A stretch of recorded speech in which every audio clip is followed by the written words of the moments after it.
Hey, what's up, everyone? Welcome to Play It Painted Live. This is going to be a very, very short broadcast here. One, because we're starting about an hour late. My son decided that sleep really wasn't on the menu tonight, so I had to stay up a little bit. In fact, I might be called back because he's having a hard time sleeping. Anyway, I had the broadcast all ready to go and set up. However, his mom asked for help about 5 minutes before airtime. So, you got to do that sometimes. So, anyway, we'll see how long we go. I don't know what we can try to accomplish here, but I did schedule a broadcast, and so I'm going to go ahead and go through with it. So, the original plan an hour ago was to start a Super Dungeon Explorer Relic Knight Mini. That's not going to be an option now. I think what I want to do instead is I'm going to continue to work on these heroes here for that core set that I was painting. So some of them, like this Fire Mage, are pretty far along. But what I need to do is I need to actually start to blend up some skin. So I got the deep skin tone down. That was from 2 nights ago, and it's just been this complete and utter mess trying to get some painting done this week. It's been a very, very horrible week for myself, and just a lot of stuff going on with family and so on, and I it's a difficult. I don't really want to get into it too much, but anyway, we're just going to do a little bit of painting here, and I appreciate you guys hopping on and viewing. I'm going to try to get some of this stuff done. The Keep Calm and Paint Minis title for this show is very appropriate, considering we're an hour late. So anyway, here we go with a mix of heavy skin tone and this is called Light Flesh, again from Vallejo Model Color. I'm going to mix these colors together, and then I'm just going to apply highlights onto these miniatures. So what's been going on with me gaming-wise? Well, again, the bad luck, the misfortune continues here. This past weekend, was not able to get any gaming in over the weekend, and last night was a bust as well. So I really haven't gamed since a couple of weeks ago when I played some Eldorado at Tactical Tuesday. Now that was super fun, and I was really happy to be able to do that. We played Westerners versus Demons, very classic Eldorado matchup there. Yeah, and it's a lot of fun. Got to catch up with an old friend there. Let me see if I can turn the camera here and bring her in a little bit. There we go. You guys can see a little bit more about what's going on here. Boop. Wow. Okay. This looks like this is going to work. So, yeah. So, playing some Eldorado was good. Last night, I thought about playing some Anima Tactics, but, frankly, I just didn't have it in me. So we didn't do that. But, and this weekend is going to be bad, too, because I've got a work-related Christmas party to attend to, and so it's going to be very difficult for me to get any gaming done. But I do realize that in the great scheme of things, that I still get to game a fair bit. I get to game a lot more than a lot of the people I know.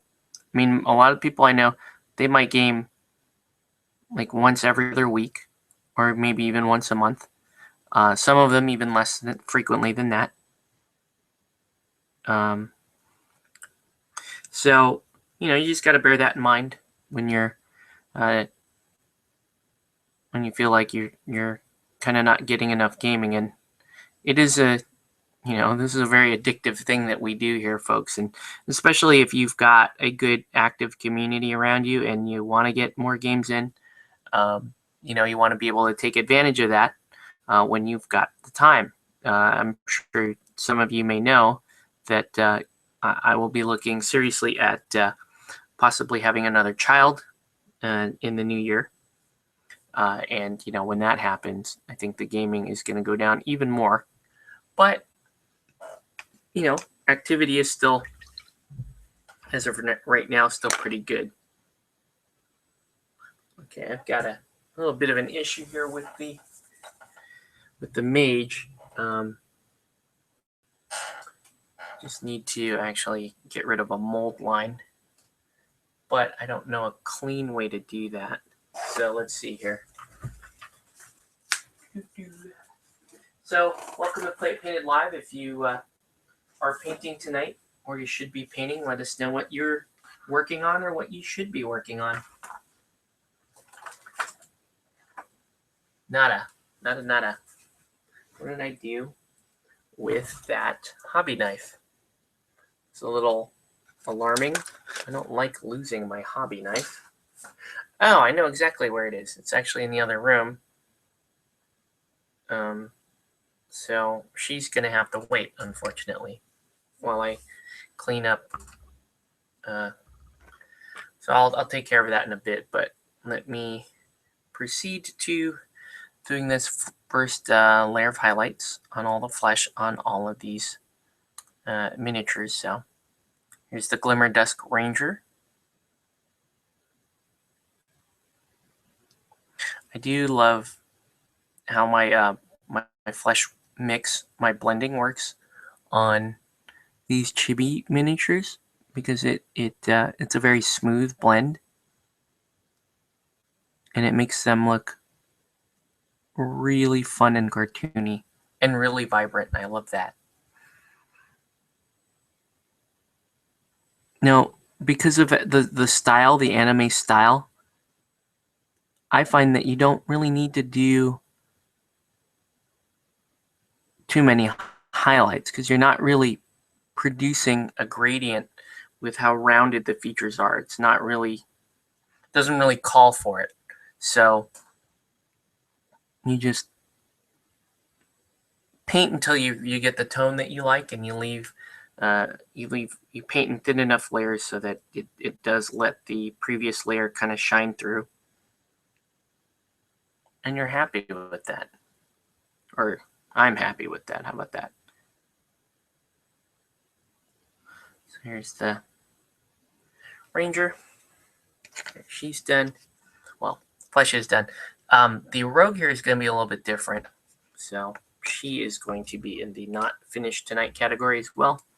And we're going to work on some of the easier stuff that's similar colors here. The Dwarf, he's really pretty much just eyes underneath. So the fact that I blocked the eyes off with the deep skin tone means that all I'm going to do here is just apply the flesh highlight on the exposed part of the arm. And that's all the flesh that you really paint on this miniature. So that's cool. Okay.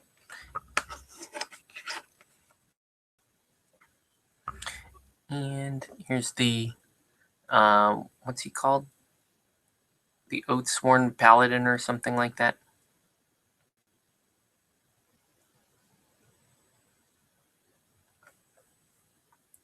So just paint in a highlight for him.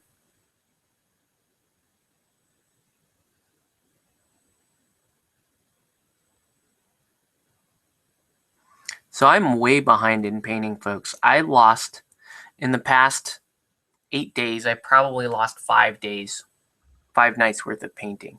And tonight I'm starting an hour late. So, I'm losing more time there as well. I guess that's just the holiday season, but, there are a lot of other factors too that go into that. So we're just gonna paint away here. All right. Paladin's got his next layer highlight up. This is the Sorc. Once again, welcome to Play It Painted Live. If you are painting tonight, let us know what you're painting or what you should be painting. And I think Corey, I don't know if you're watching, but you mentioned you wanted to be on the feed. And if so, just shoot me a message and I will go ahead and invite you to the feed. So that's the Sorceress. There's not many, believe it or not, there's not a whole lot of flesh on these miniatures. It's mainly just the head. And then, you know, you might have tiny little hands or ears.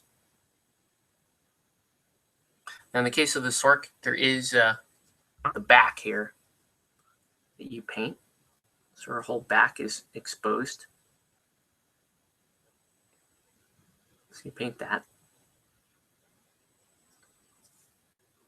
There you go. What is this? Let's go. Okay. So there's the Sorc. Barbarian's also got a little bit more flesh to her than the other ones. She also has this weird, like, red thing on her there. So what I'm going to do is I'm going to finish this highlight. Then I'm going to go load comments.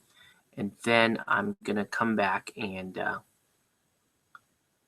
continue painting here. So keep calm, paint minis. You know, we're falling behind here. It's crunch time. We're in the holiday season. And you've got a backlog of projects. But you just got to, the only way to get through it is just to put your head down and get to work, right? That's it. It's a very simple formula, and I know a lot of people don't like that formula, so they let stuff sit fallow, and I'm one of those people that does that from time to time. But, you know, ultimately, the way to get out of a rut, the way to continue to paint is to just get in and do it.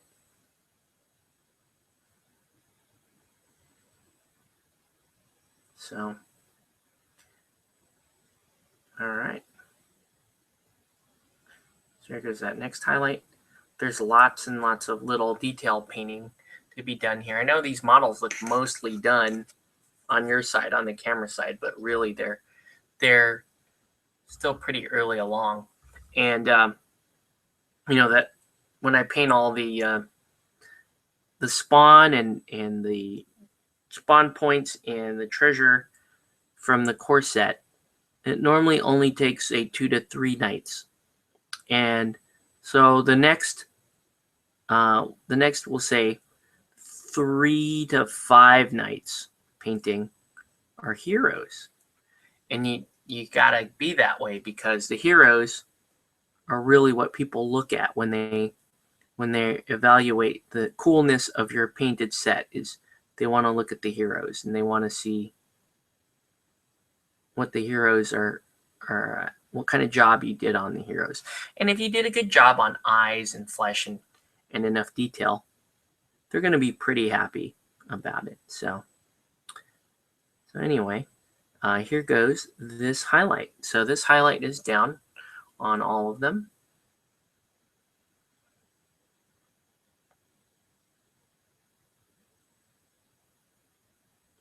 Okay. So there we go. And I'm going to load comments here, and then I'm going to run and get that hobby knife from the other room. Okay, so let's go ahead and load comments. I'm going to open up Q&A and see if there's anyone in Q&A. Okay, so good evening from Virginia. What's up, David? What wash would you recommend for light skin color? I typically use the same wash for all my Caucasian flesh. I typically use Seraphim Sepia from Citadel. and it's just a nice light warm tone. I think most people use they might use that Ogren flesh or whatever that reddish flesh is these days, or they might even use the Vallejo flesh wash. And I find those to be too red. I think they're just too dark for miniature painting. So I tend to stick with Seraphim Sepia or whatever it's called these days. I think it's still called that. I don't know. I guess you could use, let's see, if you were going to do a wash from Vallejo, you would probably mix a little bit of the sepia wash and just really thin it down. Maybe even add a little bit of yellow to it. That would be cool. I don't know. I saw, well, let's see. No comments yet, it looks like. So that's cool. But yeah, that's typically what I would do, Seraphim Sepia. You can use inks for washes, and there are some, you can mix like a red-brown ink for that. Don't use Army Painter Soft Tone for flesh, even though you might think it's an analog for Seraphim Sepia. It's more, it has a bit more green to it, so it's not very natural. So you may not want to do that. So, okay, anyway, that said, I'm going to run next door real quick and grab my hobby knife. I will be right back. And, oh, gotta pop the caffeine here. So my basic plan is going to be paint as much of the flesh as we can tonight, and then see if we can knock out, maybe get a few of these wrapped up and underway. So I'll be right back.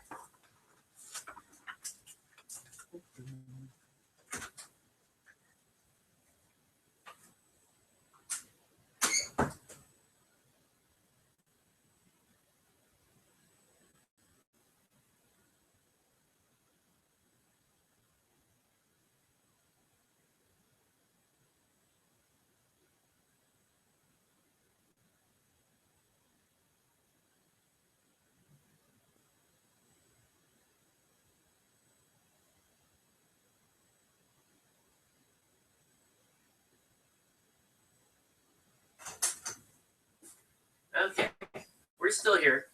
Welcome back to Play Painted Live. If you are still tuned in and watching, appreciate you guys tuning in tonight and giving us a little view.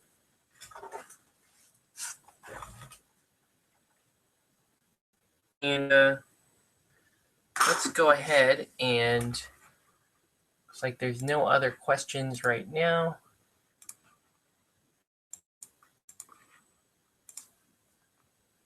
Just for the hell of it, I'm going to send this link over. Okay, so, oops, well, we'll see how that works. Anyway, let's get back to it. So, a little bit of cleanup here.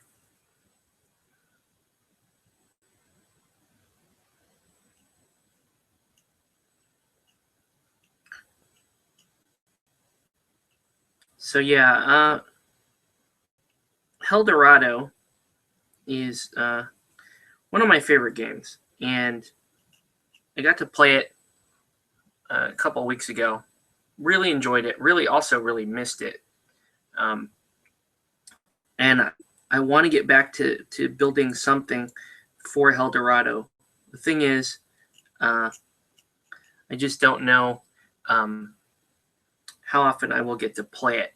Now, the tentative plan here is because, one of my friends here has been playing lots of Relic Knights and has supported me in getting that off the ground here locally. I've agreed to play a game with him, and that game is Infinity. So at some point, you're going to see me actually painting some Infinity. And I'm really looking forward to it because Infinity models are, I find to be very high quality. And they just have a great thing to them. and I think they're awesome. So that's going to be happening at some point. We'll see how that pans out. And what else was I going to say here? So Infinity's around the corner for me. Robotech is going to take a little bit long previously imagined, mainly because I didn't realize how long assembly was going to take for Robotech. So we just have to understand that one is going to take a while. So yeah.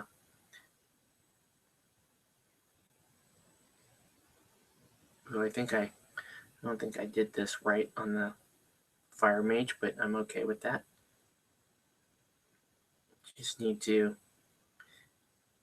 All I'm doing here is I'm taking the airbrush color, blending it, and then just dropping it right over where I did the cleanup on that mold line. That was a pretty nasty mold line. In fact, you can still see it a little bit. And but I find that you get to a point with mold lines that if you were to remove any more, you're really just sort of digging into the model, or the mold line is so offset that it's not really a mold line anymore. It's almost like, wow, there it is again.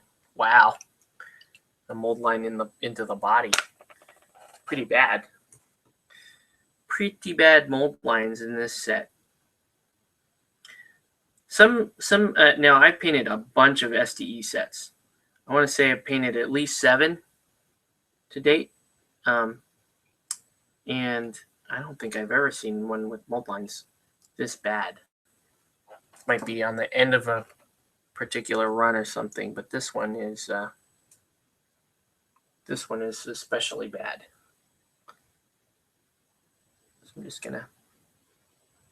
So I'm really just gonna paint in the orange.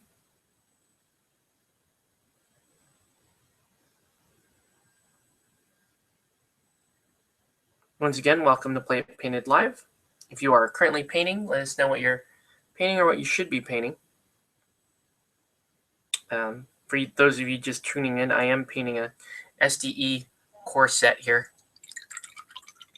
which is very fun.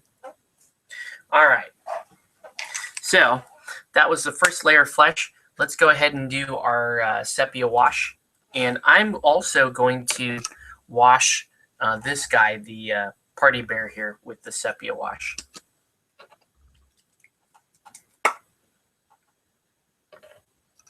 In fact, before I do that, I need to paint in a little bit of the tongue. So a little carmine red is in order. Just a little bit of carmine red. A little bit of water.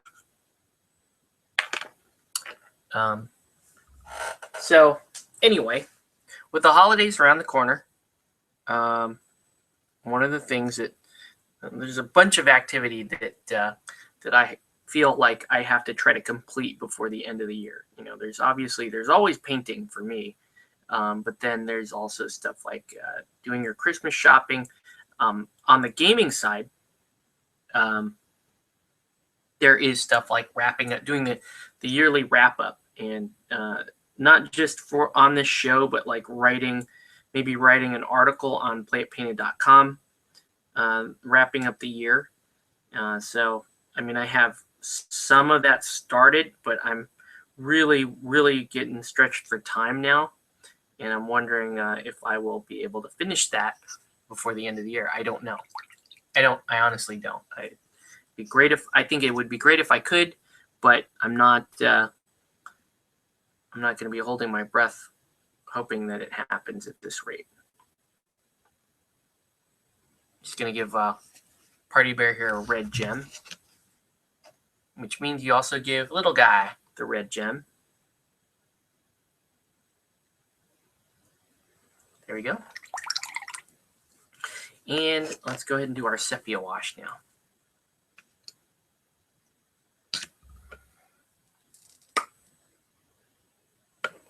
All right.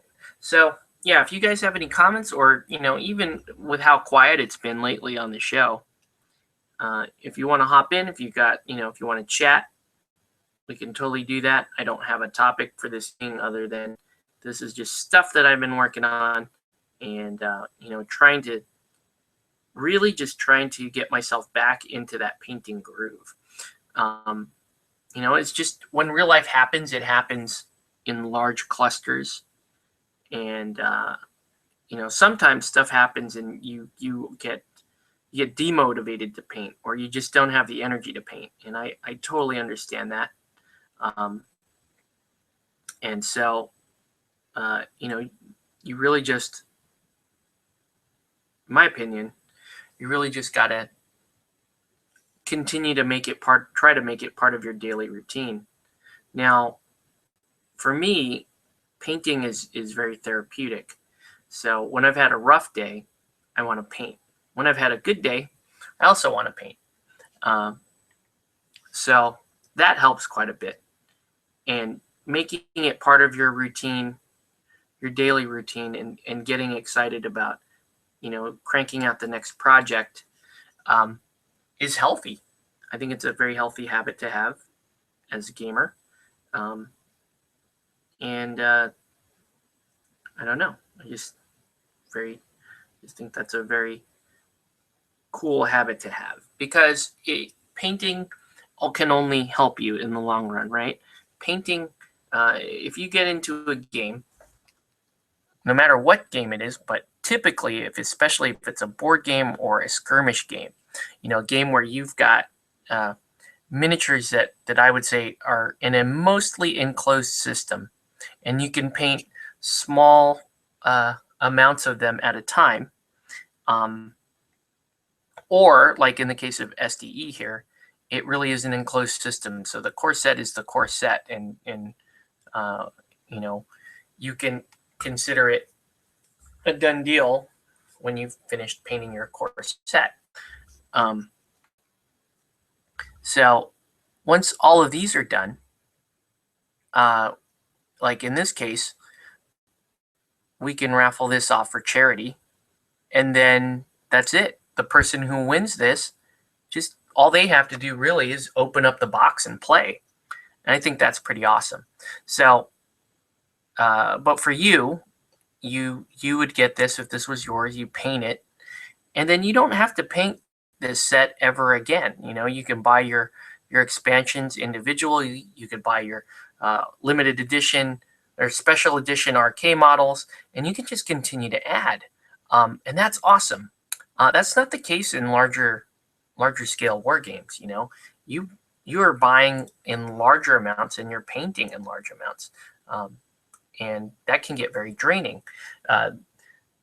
Says the guy painting the 7th set of SDE. But yes, it can get very draining to paint an army if it's not commissioned and it's your set, because you have to keep painting the same color a lot of times, or you have to keep painting the same group of colors. But if you play, say, a multitude of skirmish games, not only do you get the multiple experiences that all the different game rules will give you, but you get a variety of painting experiences as well, and that's kind of cool. So, like for example, last night,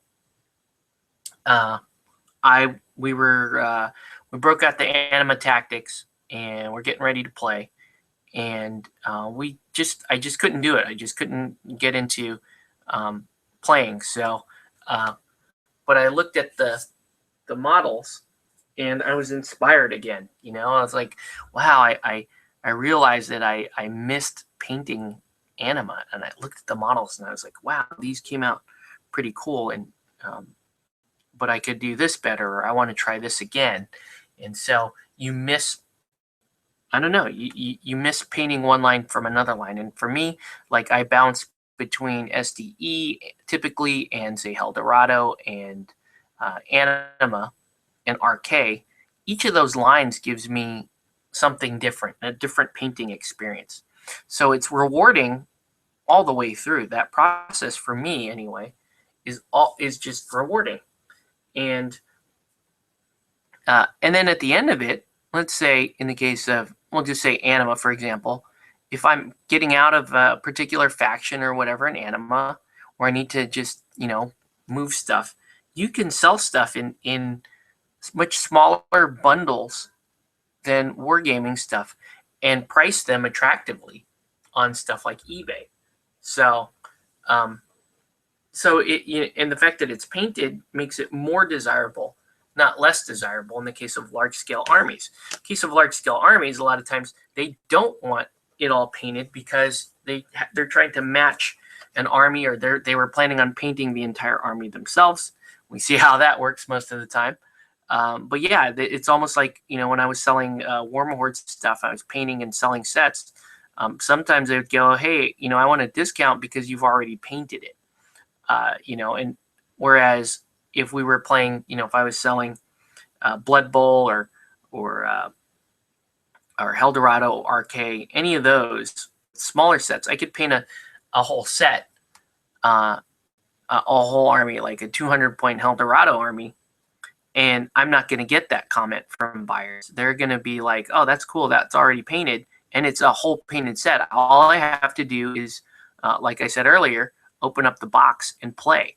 So that's another thing that makes, the whole painting sets for miniatures, for skirmish games and board games. That's what makes it more attractive, is that you can, that they actually do hold some retail or better value if you paint them. And you don't even have to paint them terribly well. I mean, I paint to what is considered by most to be just a basic tabletop standard. And there's still a lot of demand for this stuff. Just the fact that it's an entirely painted STE set. Can people paint better than this? Absolutely. Lots of people can. I'm not painting at a particularly high level, but the fact that it is painted, though, is still attractive even to people who normally paint on their own. Just because in the case of STE, there's a big volume of stuff to paint, and it's like, well, this person does a decent enough job, I can just pay them to paint it. And so it's a nice win-win. Couple of questions here. Any news from Cypher Studios for updates to Anima Tactics? Nothing that I've picked up. I mean, I know that recently Mark Dieter had some of them on the Questing Knights podcast, and I think there were a couple of Anima Tactics questions on there, but I don't recall how those were answered. I don't know. We'll have to look at that. Really enjoy painting Anima Tactics, but the models are a pain to prep and pin, but worth the effort. Yeah. My personal opinion, or my personal preference for models, is metal. It's one of the reasons why I love Cypher so much, is I love metal models.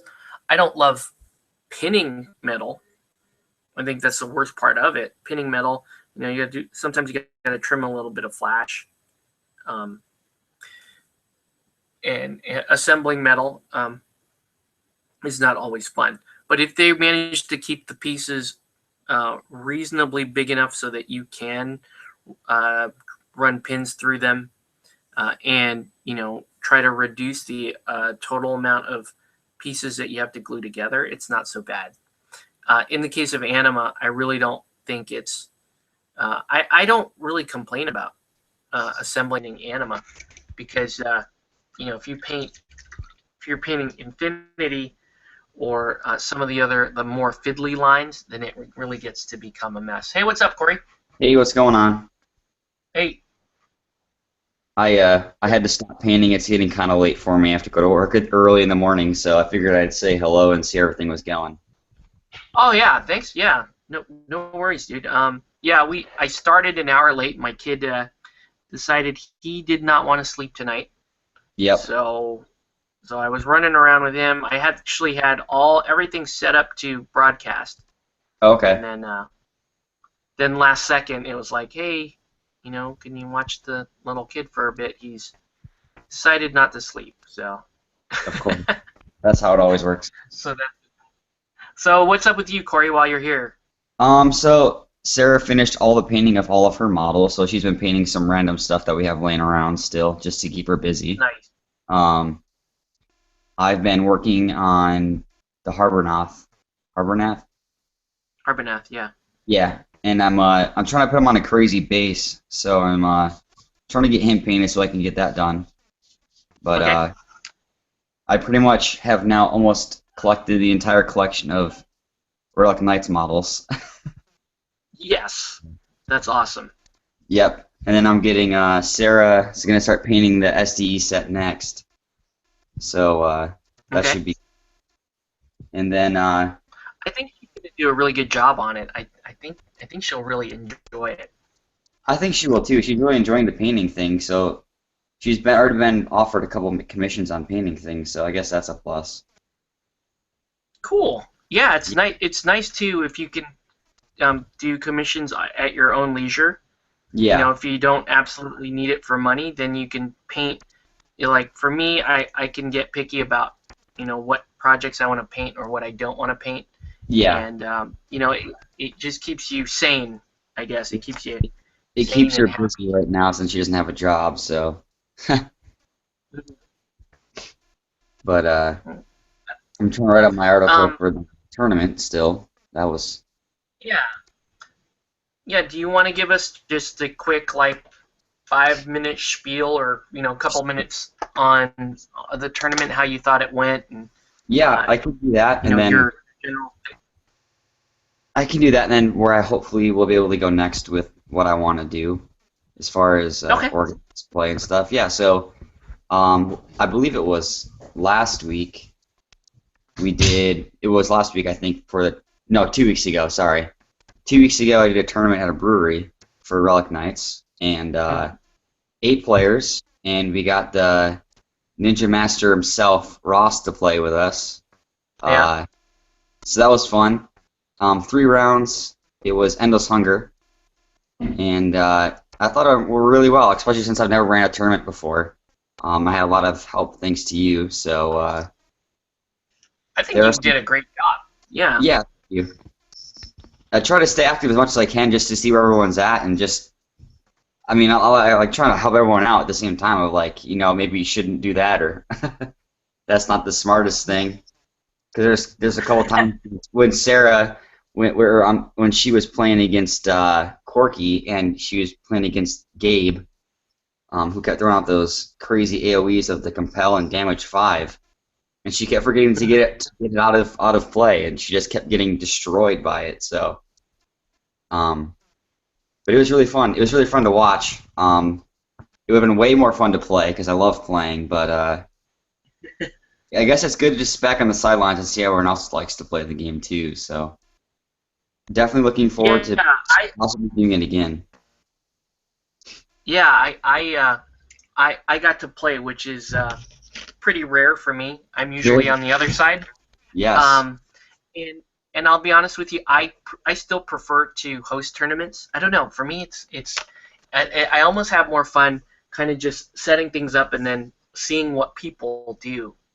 Yeah. And when you're hosting a tournament, it's cool because you walk the tables and this table is doing really really well and this table is like really really intense and I don't know I enjoy that personally. But if you enjoy playing more, then yeah, I mean, obviously you're going to run some from time to time, but I will be more than happy to continue to run tournaments. So Yeah, it's fun to sit back and just relax, I guess, and not have to be all stressed out about. I mean, sometimes during games I get a little stressed, and I mean, usually I don't because I'm not very competitive. But I don't know, something about Relic Knights makes me feels like I need to be more competitive than I should be for some reason. But um, I do notice that you the last time you and I played, like you were really sharp. You were really on it. It was I that was really cool because I think uh, sometimes we think, oh, well, Corey's kind of a more casual player, but I yeah, mean, I thought that you really really played well, and yeah, I that don't know. was. I'd just say I was impressed. I, I'm not. Yeah, I'm not. Like I said, I'm not very competitive. I'm all out there just to enjoy the few games that I can play every once in a while with people. But I don't know. There's something about Relic Knights that Sarah and I just can't stop playing. Like we literally played 3 games in a row. This past weekend, we we got our last two starter sets, and to have a complete to have all the starters. So I played Cersei and she played Black Diamond versus each other. Nice. I switched a few of the models because the starter box for Cersei is not very good, but we ended up making it 40 points, so we threw in a few random models here and there. Okay. And it was crazy how quick Cersei won or got to 8 points. I was like, complete the primary. Okay, look, I've completed the second, or I've completed my faction specific. I kill a unit. That's game. So it was crazy how fast they can score points. But Yeah, that's what what scares a lot of people about Cersei. yeah. You can. I guess with Cersei, you just got to lock their speed down. That's what's really hard about them. Or instead of Or trying to you have complete your to- objectives, it's Yeah, just mhm. yeah, it's either destroy the fast units, or you just compel their objectives and their models away from where they need to go to. That's I feel the only way you can really shut down Cersei, just because they're so fast. Yeah. Yeah, or if you just keep like throwing cards at them Yes, that is and another thing. stalling them. Because the thing about Cersei is, and I notice this about myself too when I play it, is like I get a little preoccupied with trying to get lap time, Yeah, and it really gets on my nerves when people start making me draw cards because they're attacking me. yeah, Not that I'm getting hit. I just don't like drawing cards because I'm yeah, super paranoid. Like, okay, yeah. I've got to Because try to of get course, this many activations and yeah, to get. Mhm. yeah, because you're forced to draw the cards. You can't not draw the cards. So if there's a Yep. way to attack Cersei or to do something that makes them attack or draw cards, then you kind of have to do it.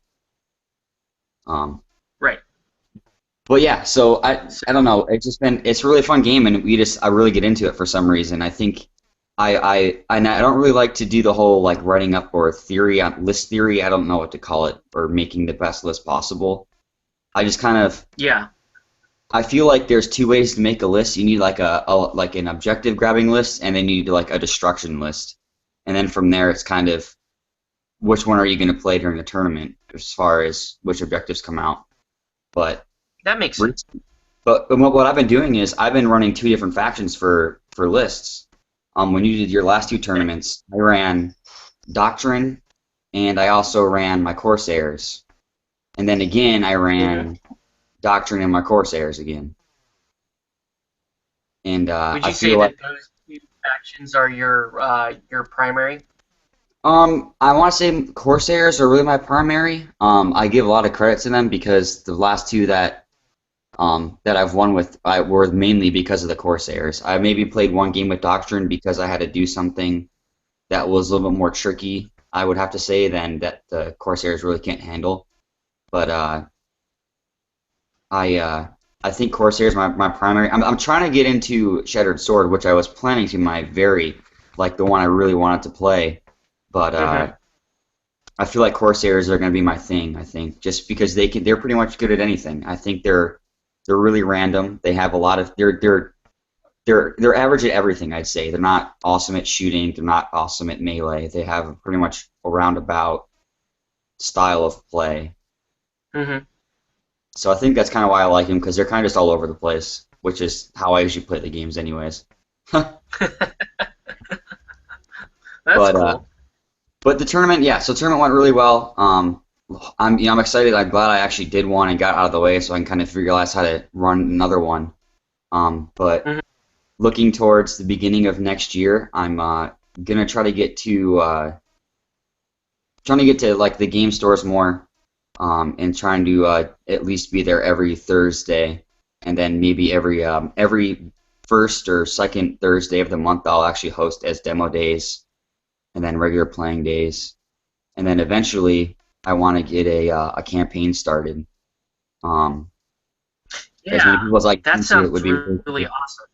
Yeah, and I'm thinking of Mhm. like a it's gonna sound weird, but I really love the Lord of the Rings miniatures, and I was watching a campaign video that people were doing, and it would basically be an entire map of Middle Earth, and players would move their they'd control little areas on the map, and then like at the beginning of the game or beginning of the playing session, players would move like one piece to a new zone, and for every zone you control, it gives you a certain amount of points to add on to your list that you have to build.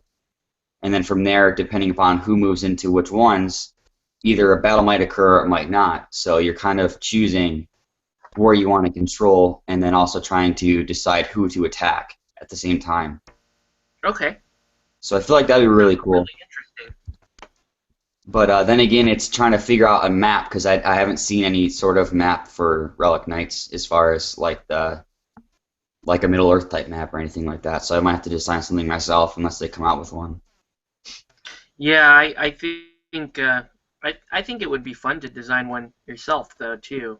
Like in the case of Relic Knights, you could do a particular star system, or you could do you could do the like some critical like one critical planet within that star system, and have people fight over the planet.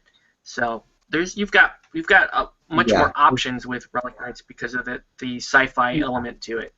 Yeah, and I think it'd be really fun to do because I feel like if you get, I mean, it would be weird if I did everyone. I mean, I want to say everyone would be able to play, but I think it'd be great if it was like exactly 6 players, or if I could have 12 players, and then each player playing a different faction, and then just Mhm. have two separate like sides, I guess, playing this. That would be interesting to have, Yeah, that way you ensure that you've got at least one player playing each faction. yeah, and then everyone's playing a different faction, and then I mean, eventually, I mean, like I said, here in the next week, I'll have every model that's out so far. So, um, Hmm.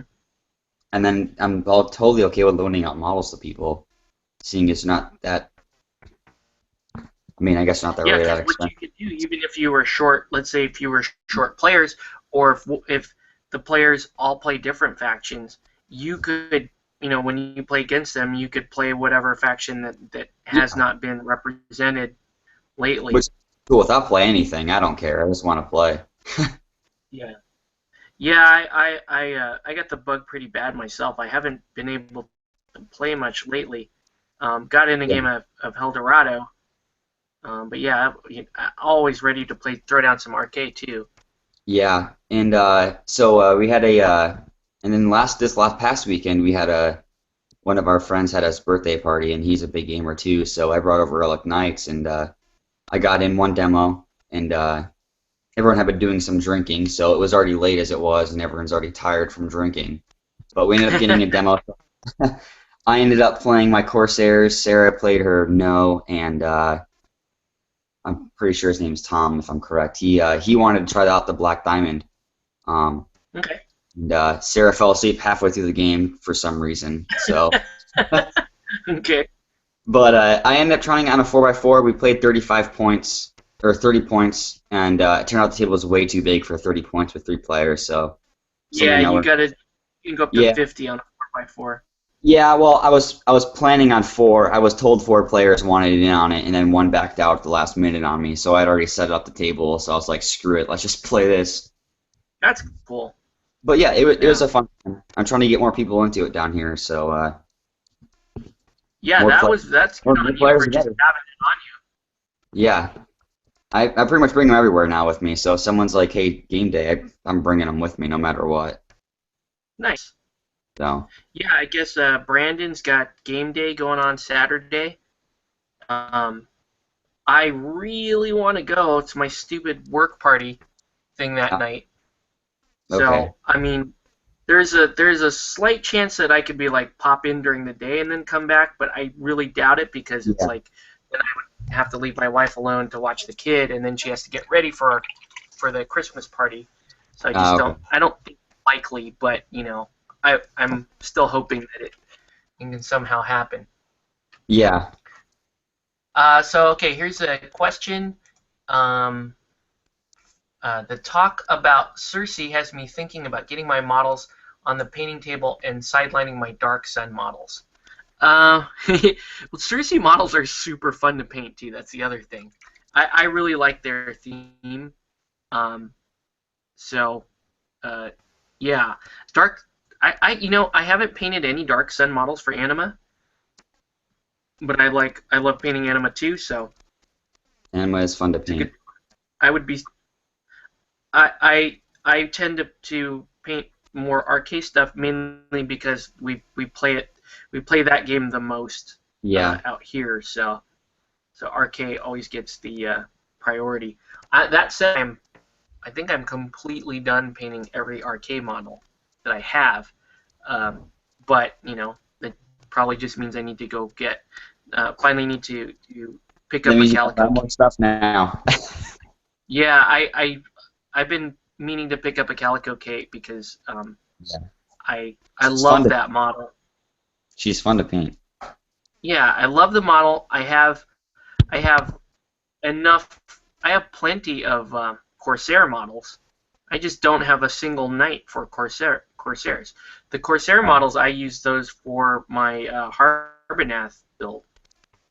Um, so yeah, I would probably enjoy painting up a Calico Kate and then throwing her down on a table and seeing what I could do with her.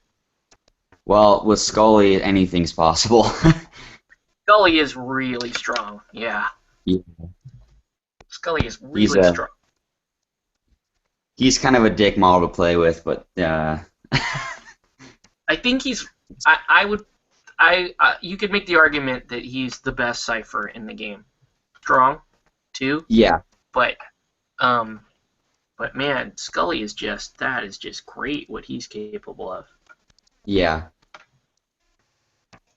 I would imagine the Gabe model with a Scully model, those two as a combo would be horrible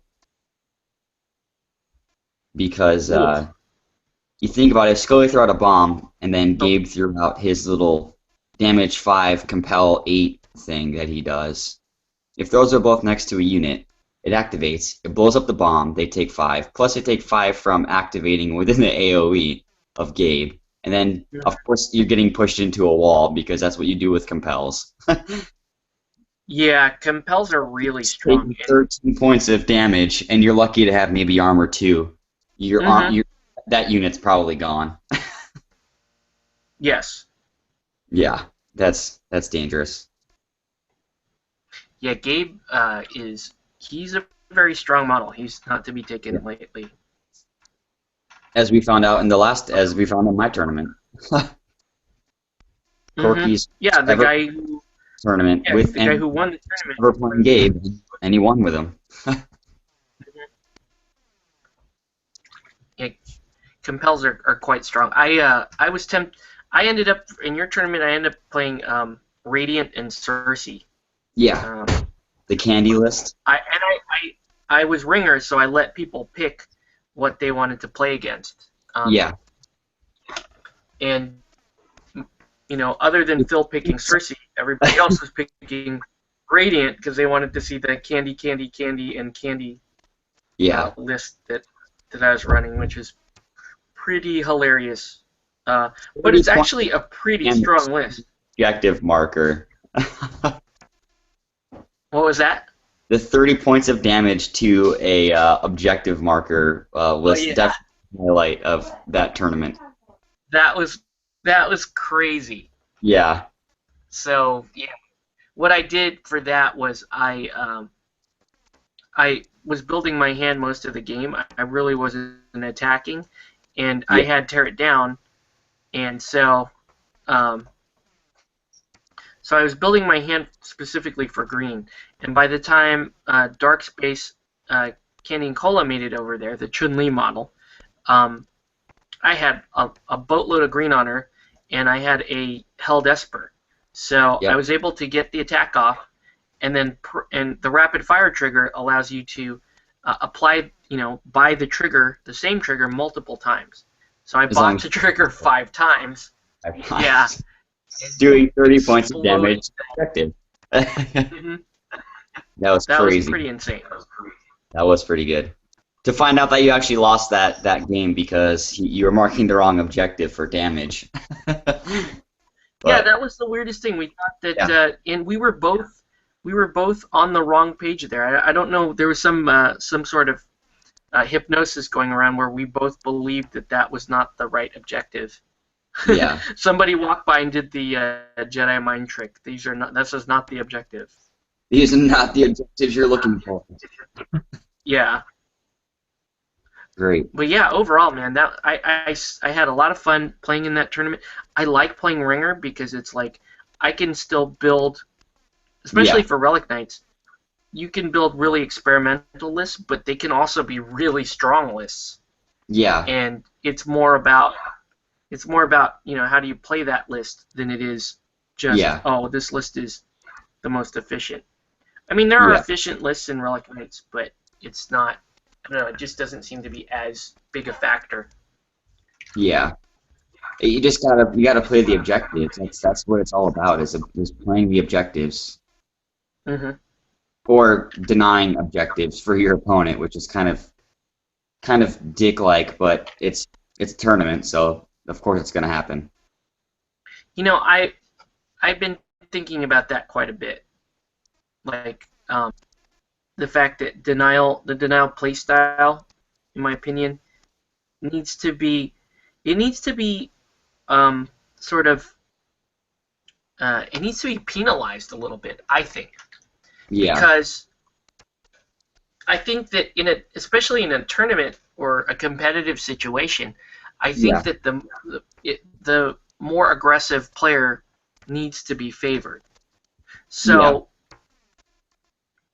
So like for example, what I was thinking was, you know how you can drain an objective, like if Yes. somebody puts a And sabotage on it, or they put an infuse or whatever, yeah, oh, infuse or a secure token, um, you can walk up and spend your action to drain a friendly objective yep. of a Secure. token or a marker, Yep. and that's cool and all, and it allows you to play thwart for your opponent. But I think, what if instead of just an action, costing you an action, what if it cost you a held too? Because Yeah. and my theory is, I'm sorry. No, I'm agreeing with you. Yeah, that makes a little more sense because it makes it you not want to be able to do it as often. Yeah, and you can't just park a guy there Yeah. and just continually thwart In every other somebody turn. else's objective.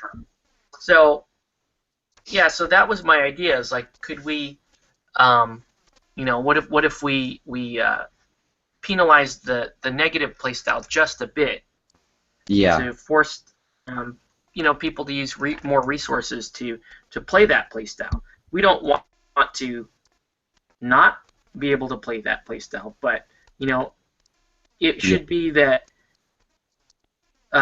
you're a little bit on the back foot if you're playing denial. The other thing I would point out too, though, is when you look at the body of primary scenarios, right? So, you got Grand Conjunction. We call it basketball, Yep. The worst one. which is a pain in the ass to get because you need to drop 3 infused tokens on your primary and 3 on your enemy's primary. Then you've got Heist, right? Yep. Then Heist is where you just draw loot tokens and you deposit them on any board edge. And then you have Espionage, which I believe are sabotage tokens. Yep. And then you've got For Secure enemies, Perimeter. and then 3 and 1 each of their secondaries. Yeah. So you got Espionage, Secure Perimeter, which are sabotage tokens, and then secure tokens, which can be drained and backed out of. Yep. And then you have Conservation. Okay, so out of the 6 primary scenarios, 3 of them, basketball, espionage, secure perimeter, 3 of them you can play a negative playstyle and back somebody out of their progress. The other three, heist, tear it down. Oh no, well, tear it down. You can back is one of somebody the up by healing. Yeah, you could heal the objectives and back somebody out of that. So I guess my point is, it would help balance them too. It would help balance the scenarios if you, that way. I still think heist is the easiest one to do. Yeah, it is. Out of all of them, heist Because with the fewest amount of activations. yeah, because it's easy for like any unit you have that's got like 5 models in it. So like you could have the Corsair unit, or you could have the like the little rifle troop guys for the Black Diamond who have five guys. You think about it, they pick it up to their action. You keep them 3 inches apart and then move 5 inches. So you've got like a 15-inch spread across the board. And then they can move after that 5 inches. So no matter where they are, or wherever that token is, it's going to get to a board edge. Right. As the same action. Because you can drop a token at any time after your movement's over. So if it's during action, or if it's before the action, or after before your initial move, and then your follow-up move. If at any point you end your move and you can drop the token, it's free to do it. So it's not an action. And then you activate them again, maybe 2 times in the second activation. They go back within that same action, pick it up, drop it off. You wait again, or have another unit that does the same thing. So heist I think is one of the easiest to complete, especially if you're the villain. Because if you're the villain, your primary needs to be going in the center of the board. Mm-hmm. If it's there, you've guaranteed yourself 5 victory points already. And then in a tournament, you kill a unit, that's game over. Or you just kill an objective afterwards, and that's the game. Right. So that one probably being overall the easiest one. And just then you get shot. If someone shoots you, you drop it. So. Mm-hmm. And then I would say the hardest, probably Grand Conjunction. Yeah. So if you were able to, force the player who wants to deny you your scenario condition, if you were forcing him to use Held Esper, I think it would balance. It would at least balance the scenarios that can be backed out of a little bit more against each other. So it would help balance secure perimeter, espionage. It would balance those against each other and make them a little bit more fair. And yeah, I would feel a little bit better about trying to play secure perimeter against heist, knowing that it's also hard for the guy to back me out of my scenario. Yeah. But then you also got to think about your secondaries, because for secondaries you've got the one with the secure tokens that your opponent can remove before your opponent runs out of their deck. So at that point, do you also do the same thing? Because I mean, it is only 3 points, but at the same time, you think about it, you kill 3 units. Well, the thing about that is the thing about Siege is that you can you really only have to stop it once to make sure that the other guy doesn't get it. So I would still say you have to spend a help to get rid of it, because then you have to line it up and time it so that my deck is about to go out. I'm going to run up here with my second to last activation, drain, spend a help, drain that secure token, and then the other guy, it's still very difficult for him to get his faction condition. Yeah. So I still think that would be fine. Okay. But yeah, so that's one of the things that's kind of been on my mind lately, is like, okay, it's a little too easy to stretch out the game, and at 6.60-minute rounds, and they go that's the last thing you want. Well, a lot of people fix them at 30 minutes with 6 points, especially if you've got one of, like, the one that, I forget the one that's kill 3 units, but... that's Carnage. Carnage, yeah. You kill 3 units, that's game already right there. Yeah, 'cause it's 6 points, so yeah. And then Yeah, or if Cersei gets like a really easy secondary, that's nothing that's causing destruction. That's 3 points, 2 points. So now they're at five, and they maybe just kill. If you have a boost out there, destroy a boost. 10 points of damage will kill it. And that's the game. Yeah. So I mean, if you're Cersei and you're playing Endless Hunger format, the best card for you to get would be, in my opinion, would be Heist, and then what's that? The one with the uh, it's Heist and I guess uh, shoot, not Assassination. Never mind. It might be Heist oh, and the yellow we secondary, talked once. which is Well, no, there's no orange and green card. no, but there's an orange and yellow card. So Heist and the smaller Grand Conjunction, Yeah, which right? is I think one on your prime or one on your is it one on your primary and then two on their second one on their On each of their their second. secondary. Yeah. Yeah, So if you're Cersei and you draw that card, you're in good shape because you can do the secondary first. You yeah. do the secondary first, you get lap time, that's 5 points. And then That, literally it's not very many activations to pull off Heist. it's not. You could get 10 points pretty quickly if you're Yeah, playing Cersei and you draw that card. That card is like your best friend to draw. yeah, And that's normal for factions to have that. This is the card that we draw, and it's super good when we get it. That would yeah, be like Black Diamond drawing Tear It Down, Assassinate. yeah. That's the card that they want. So anyway, let's see, another comment here. Anybody played Carnival?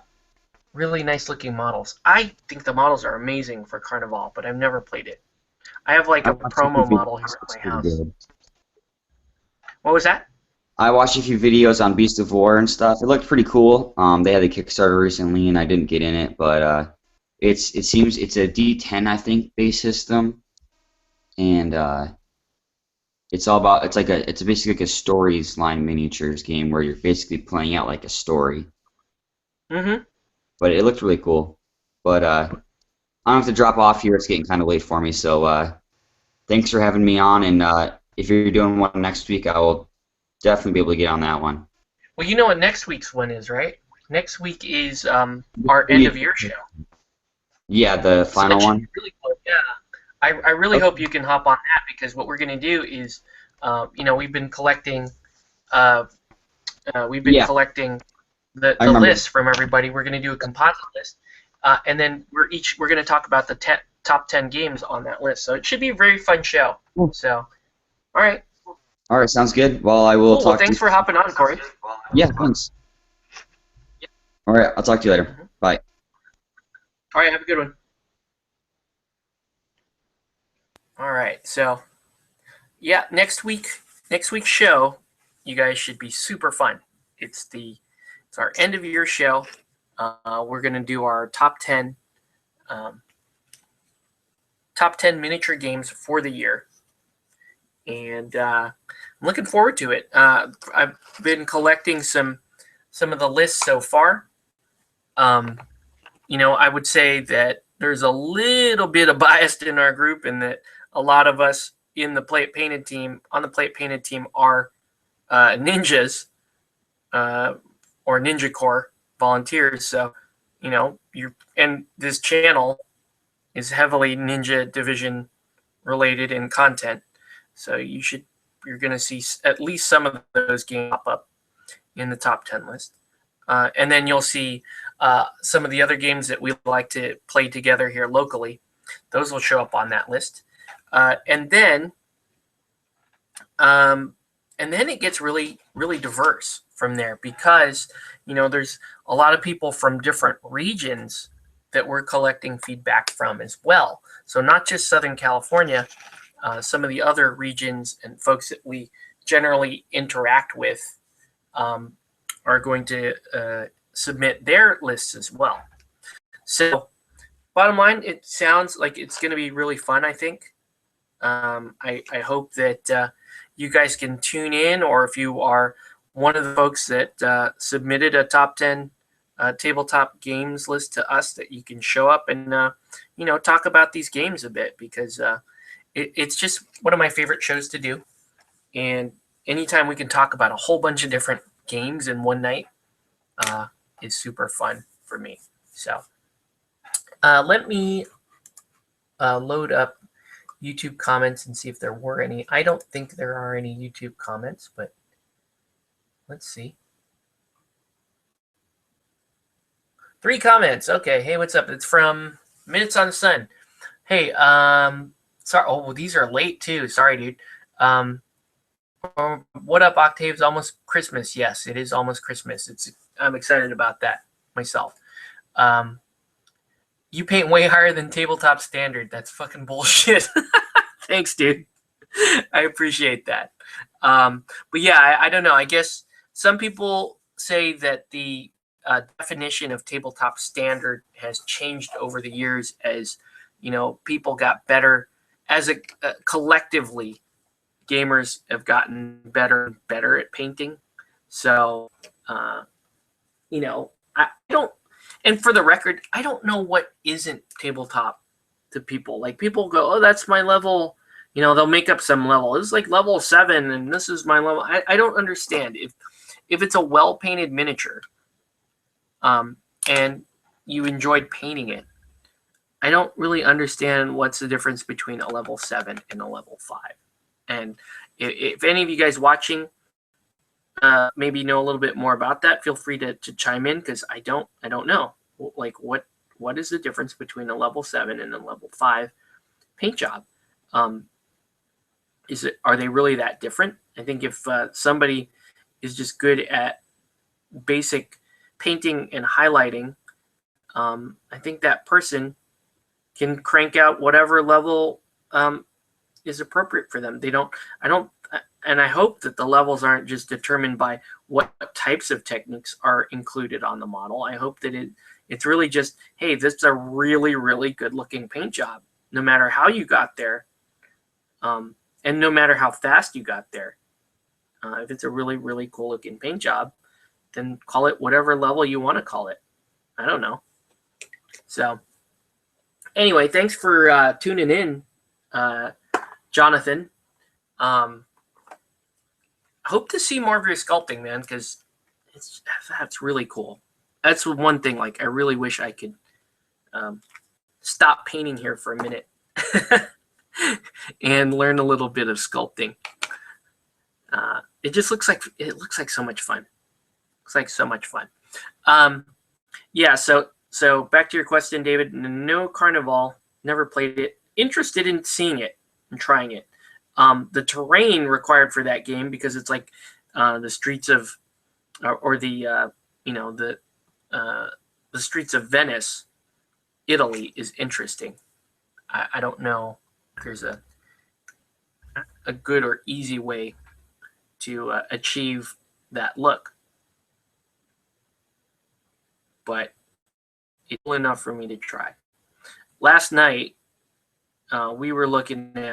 friend and I were looking at the Infinity models, but then he also brought over his Warzone Resurrection book.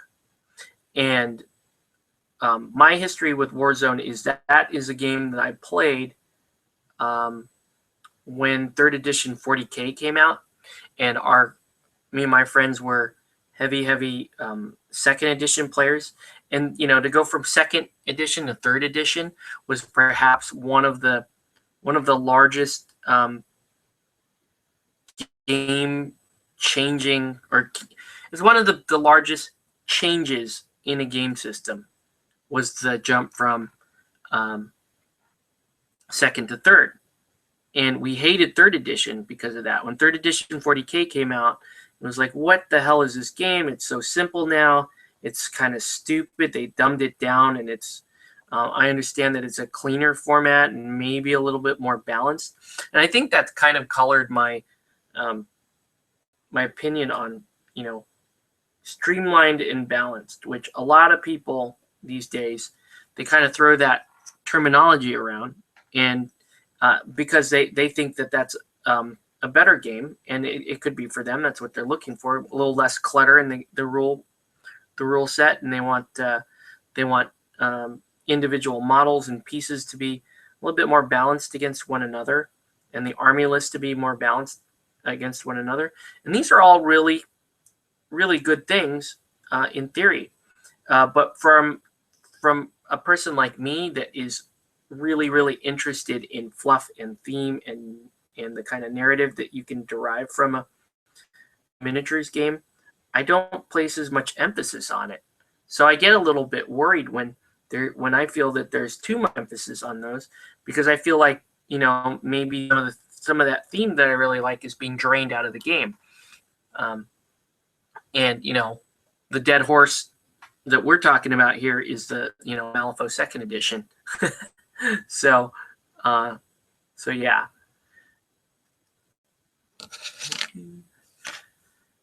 Okay, so I'm just painting in a little bit of this bone color here on the teeth of the bear.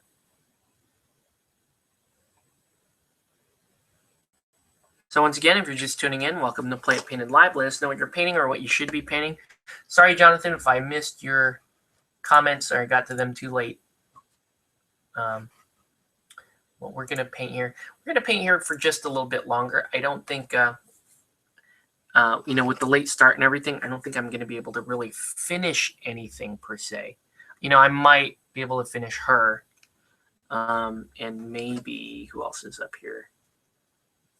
Maybe her. And, well, I don't know. Let's just paint and see if we can finish a few. I wanted to do a little bit more work on him. That doesn't look like it's in the cards for tonight. But let's see if I can finish. Let's see if I can finish these 4. So I'm gonna put these 5 off to the side. The ones that I won't be able to finish. Most definitely, because we're looking at several more layers in. And we'll focus on finishing these. So I'm going to go back to highlighting skin.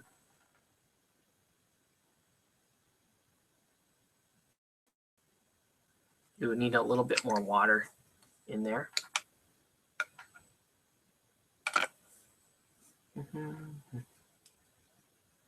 So yeah, end of the year show should be fun.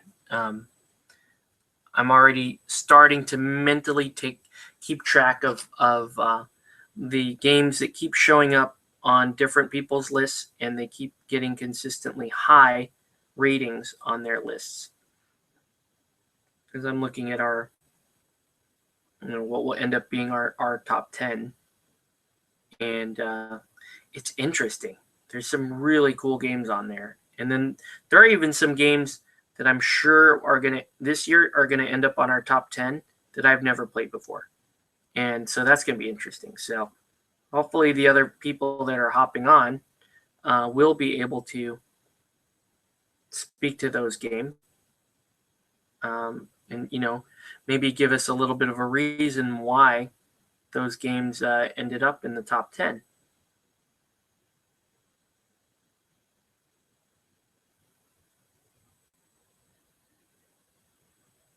So a little bit of highlight here on the Ember Mage. Some people were saying that the Ember Mage wasn't very good for SDE Arena, PvP Arena, which is the head-to-head version, the PvP version of the game. I just don't think that's true. I think the Ember Mage is pretty good with her fire-causing attacks, and she does have a pretty good variety in her types of attacks. And anytime that you're ranged magic in SDE, usually pretty good.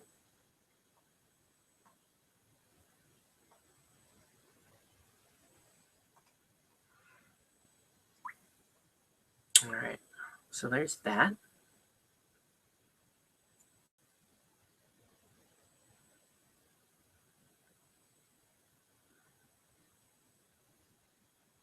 These are super fun. Love painting these. Super fun. Welcome to Play It Painted Live. If you're just tuning in, let us know what you're painting or what you should be painting. I'm just trying to wrap up a few heroes here for SDE.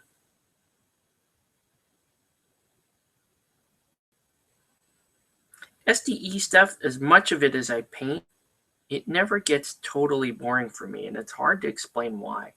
Because, especially the core set, it is literally the same stuff I keep painting over and over again. And for the most part, on the heroes, I stay fairly close to the box art. So that should seem even more boring. I mean, at least with like the kobolds and the dragons and stuff, I branch out. I try to paint them different colors, different sets, different colors, just so that you know, so that I know, hey, this is something I painted, and it keeps it a little bit more fresh for me. But it doesn't have to be that way. So, okay, so that, and let's get a little highlight on Mr. Druid here. I need to paint in his green hair.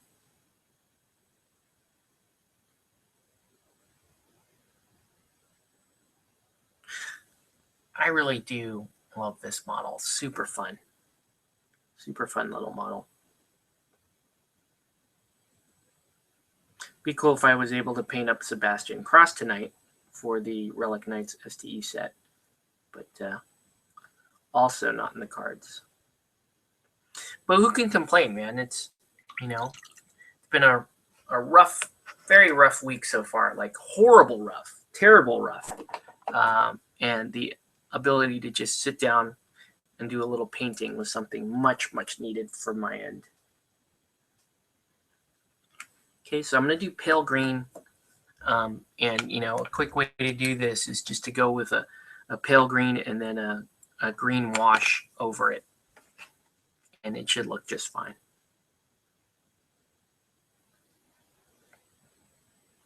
Oops, need to do one thing first.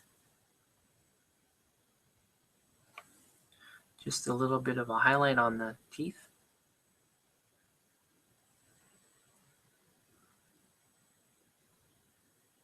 There we go. And let's go ahead and paint that green in. Yeah, I for one cannot wait for this week to be over. I still have the next week, and then after that, Christmas. And I'm looking forward just to having some time off and being able to just be with family, focus down and enjoy that time. And, for those of you out there getting ready to celebrate Christmas, and I hope that you and yours and your family can really enjoy this holiday season and cherish one another. It's an important thing that we get so caught up in the gifts and all that stuff. And the only thing I have to say is enjoy your family, appreciate your family. So, all right. Do you have a good list of manufacturers producing 28 millimeter models? I wish I did. I would love that. No, unfortunately, I do not have a good list of manufacturers that make 28 millimeter models. I think it would be fantastic if I did, but I do not. So, okay. Let's do a little bit of metallics now. So I'm going to go in with Vallejo Model Air Steel. And a lot of people really love Model Air as their metallics as just a, drop a few drops out and paint on directly. And that's what I'm going to do because it is good for that. I do believe that that's one of the better metallics lines out there. And whether you're brushing it or you're airbrushing it, I think it's great. So in this case, we're brushing it, and this should look pretty good.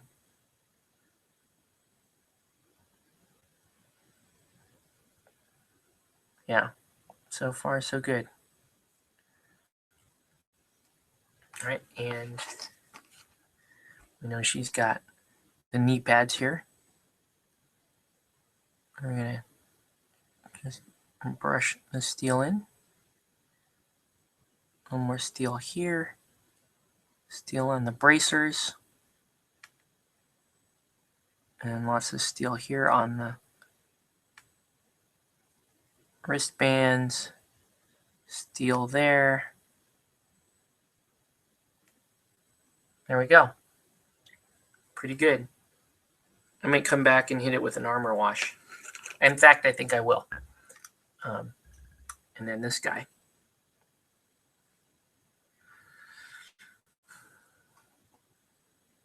Yeah. Listed 28 millimeter models, man. I look at that. Is there a model in particular that you're looking for?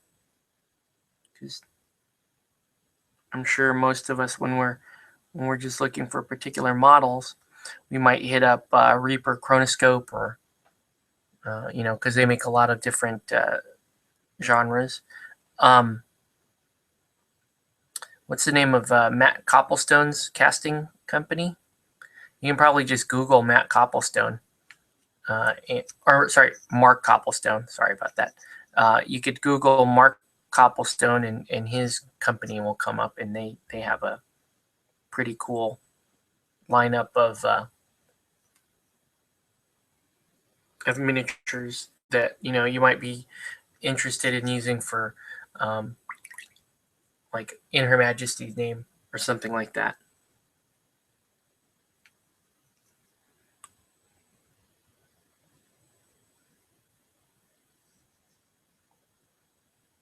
Okay, so Party Bear here, chains are going in.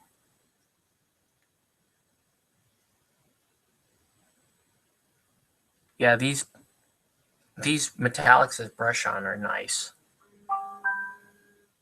Uh-oh. Check that. I've got a text. And we're just about done with our show here, folks. Sorry for the short show this week, but like I said, babies happen and they want to run around and play, and that text might actually be my wife saying, "Hey, he's still not asleep. Can you come take him?" In which case, I will end the broadcast and spend the rest of the night running around playing with my son, hopefully getting a couple hours of sleep before I have to get up and go to work tomorrow. But let's see what that text is.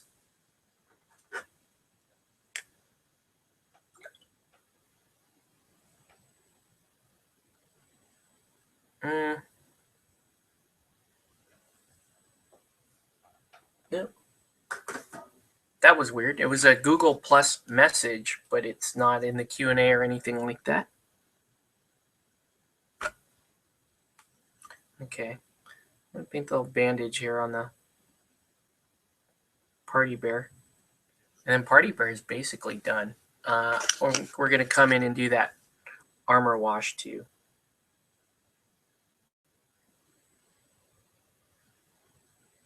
The other thing I'm going to do is tiny little dot here. Pink. And the gem. And one here.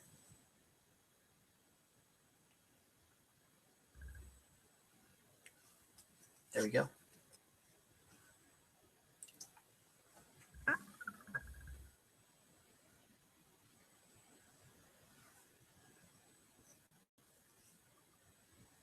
Mm-hmm.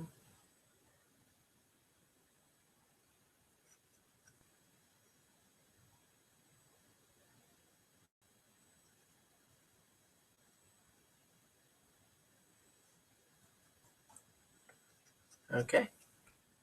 Let's go get that armor wash. Let's see, like switching models out from other game systems. Okay, so if you're just looking for proxies or swap outs. Yeah, I really like Reaper for the most part. That's kind of where I start if I'm looking for a particular model. But, it depends on the model I'm looking to swap out to. one of the things that I was talking about the other day with Mark Dieter about the official Ninja format, where it says, you can use proxies from as long as it's a Ninja Division product. And I was thinking, well, let's say, if you wanted to, you could use the novitiate instead of using novitiates. You shafts from the animal line.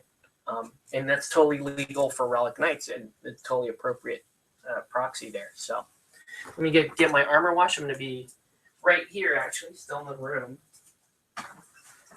Picked up some armor wash last night at the LGS.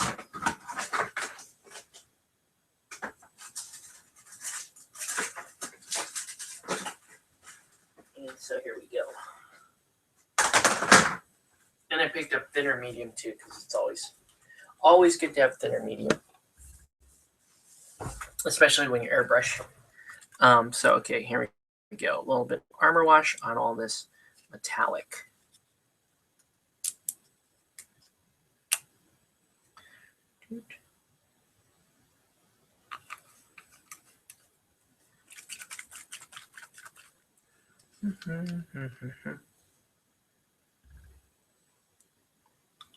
Wow. Is it clogged or what's going on here?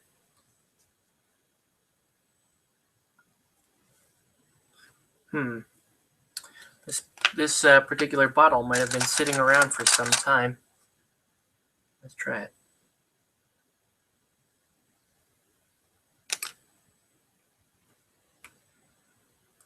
And that's annoying.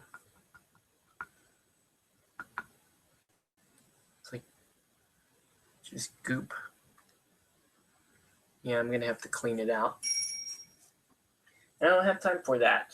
I don't. Super annoying.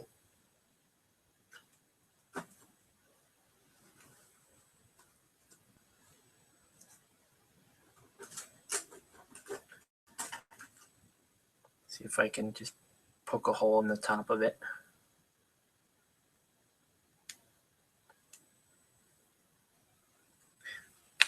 So that's not working. Try a needle.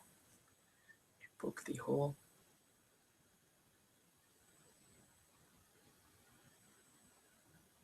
Yeah, this armor wash probably been sitting around for some time. So, okay, there we go. I think I got it.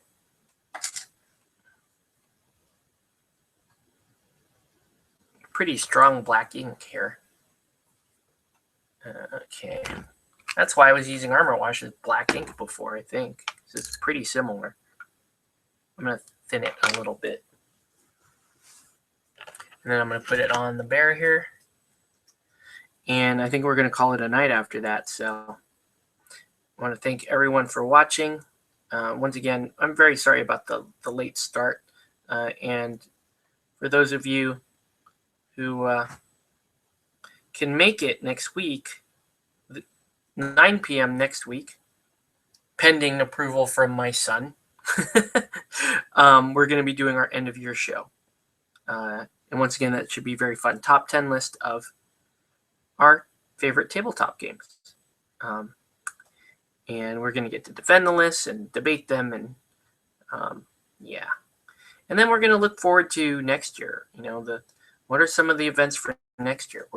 Our club is going to, constantly looks at different directions and different ideas. And, how can we continue to grow gaming when it seems like, there's such a, what's the word I'm looking for? There's such homogeneity in gaming so far that, we want to, how do we branch out? How do we bring this to new audiences, and how do we get more from the games that we're already playing and that kind of stuff. So it's all very interesting to think about, at least for me, and maybe for a few other people. But yeah. Let me just put some of this armor wash in the inside here. And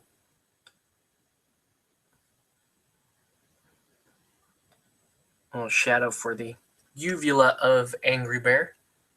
You can see the shadow wash is kind of cool. I mean, the armor wash is kind of cool. Really does provide a cool little drop here. Nice. Okay. And finally, a little bit of armor wash on the Barbarian's armor. Should be fun. And I still need to do the wash on the browns. So I've got to do an umber wash on the browns.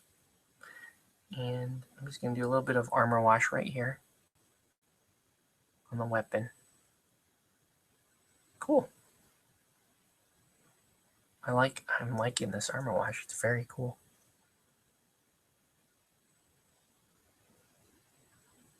Very cool. Okay. Strong tone.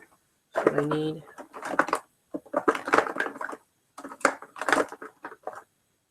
Strong tone. Okay. So a little bit of strong tone. Thin that out. And I think we are done for the evening, folks. Looks like it's going to pretty much do it for these models.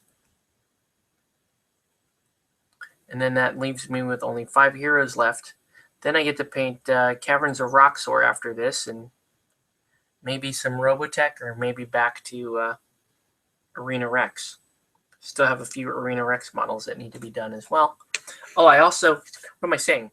Before even I move on to Caverns of Roxor, I have to do a little detour and paint the Relic Knights set for STE, because that's a commission. So I get that commission cleared, and then I get to keep moving. So anyway,